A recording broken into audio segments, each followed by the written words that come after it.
Kadama TV, Kadama abasinga abagenda mu nnyumba ne basangamu abavubuka oluusi ne bafuna obuzibu okuva mu bantu bano okubeera nga baagala obbakako omukwano.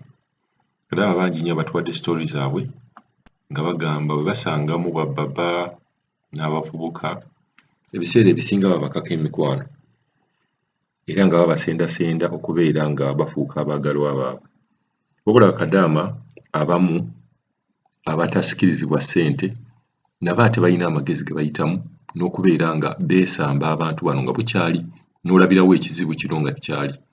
So stories zino zisharinga ojja kwesanga nga naawe bwe bukodyo bw'okozesa oba ng'ojjamu nti bwe kikutuukawo ng'ogeze mu nnyumba erimu ekizibu ekyo kiyinza okukuyambako nawe n'okozesa akodyo ke kamu n'obeera ng'ova mu kizibu ekyo.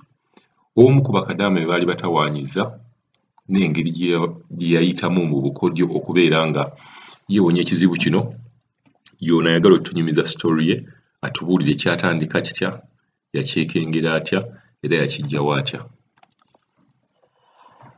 Wasuze otya Mr. Kadama TV? Kansubire wasuze bulungi. Uganda egamba ki? Webali kutuweereza, webali kufuuka ddoboozi ly'abakadaama. Munnange n'osonyiwa okuweereza odiyo eno ku ssaawa zino, manyi gwe kyebaze, nsaba kunsonyiwa. Manyi seebase ekiro mbadde wano nga mpitayita ku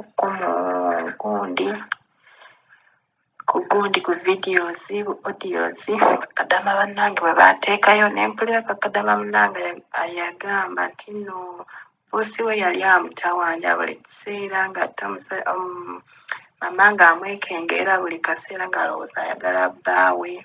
N'agenda awaba mama ne batandika omutunuulira, kale bwe bityo. Naye nga nze kyemmanyi, nga nze amanya gange bampita Salima ndi wano e Saudi Arabia mu kibuga Jidda. Nze nange wendi wano mutabani wa boosi wange yali ayagala kunteetako akajanja ng'aneeseserezaako buli kaseera, bw'alaba akantu ku ssimu, bw'alaba kingadduka ng'aleeta, Salima labayo kano. Boosi bw'alaba buli kawulire akaalaba nga kafa Uganda ng'adduka Misinde ng'ajja mu ffumbiro akandaga. Nze nga soogera naye olutunako nga ngamba nkalabye. Ne yeesesa, baba baleese byakulya ne yeebuuliza, Salima kino okirya? Nga naawe Mr. Kadama TV ndi muntu mukulu naye ng'omusajja oli omuvubuka kale alina omukyala n'abaana 3 nga naye ebikolwa by'akola byonna ng'ayagala kunkwana. Ne ngamba akoze ntya?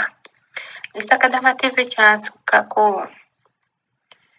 Boosi wange yavaawo ne bagenda out, emirimu gyaliwo mingi waka, okwoza, kusiimuula, kugolola, ne bagamba gwe sigala okole wano emirimu. Ne bagenda bonna ne bavaawo, ne nsigala mu kiyumba. Nali nkyali awo ng'akonkona oluggi gagamba ggulawo. Ne ngamba oba waliyo kyayagala mu ruumu ya maama we, kubanga ffe tuli ku fulo ya wansi, bo bali ku fulo ey'okusatu. Esembayo fulo ziriko 3 ennyumba.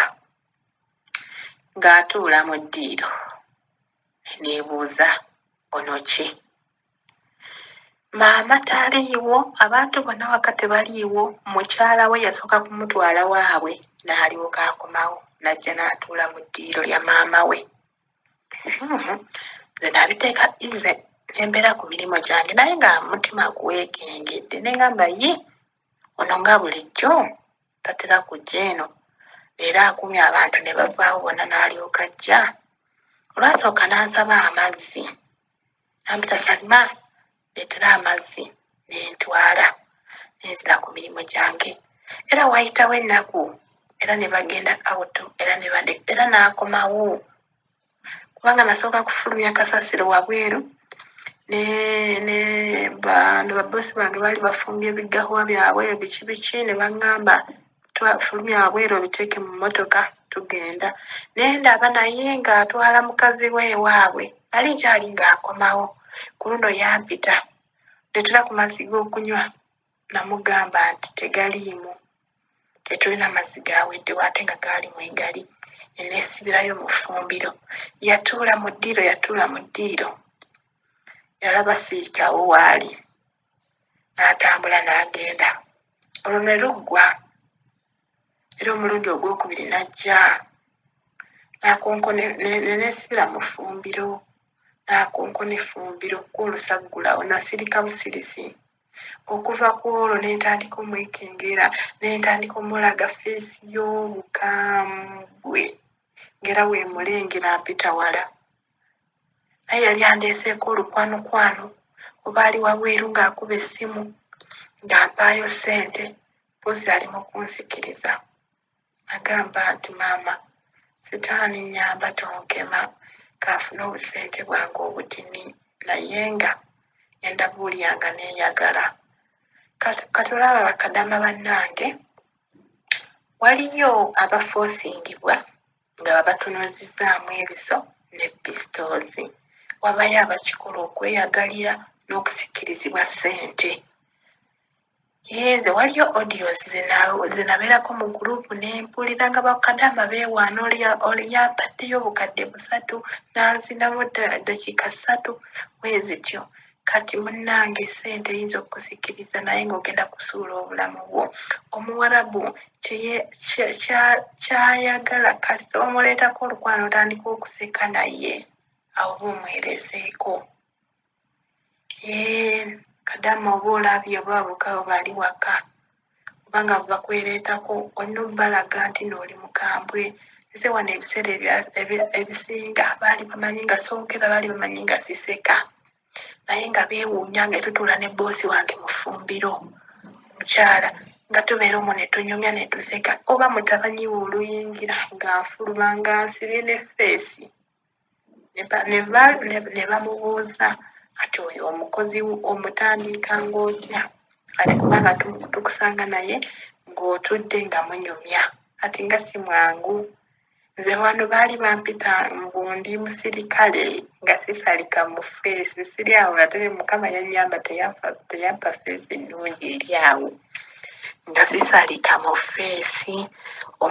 Omuvubuka oyo ne ntandika okumwegobako bwe ntyo era leero yalekera okuneesembereza namulaga feesi y'obukambwe naye wali nga aneesesezaako wansanga aneesesezaako n'aneebuuliza najjayo essimu ne ŋŋamba sitaani wuuyo sitaani wajja kutta na kuzikiriza naye tojja kunsobola.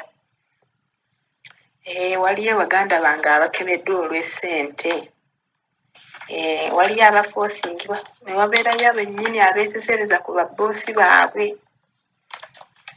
Naye munnange ebyo ebyange Mr. Kadama TV njagadde okunyumyako ne bannange abawuliriza ba Kadama TV.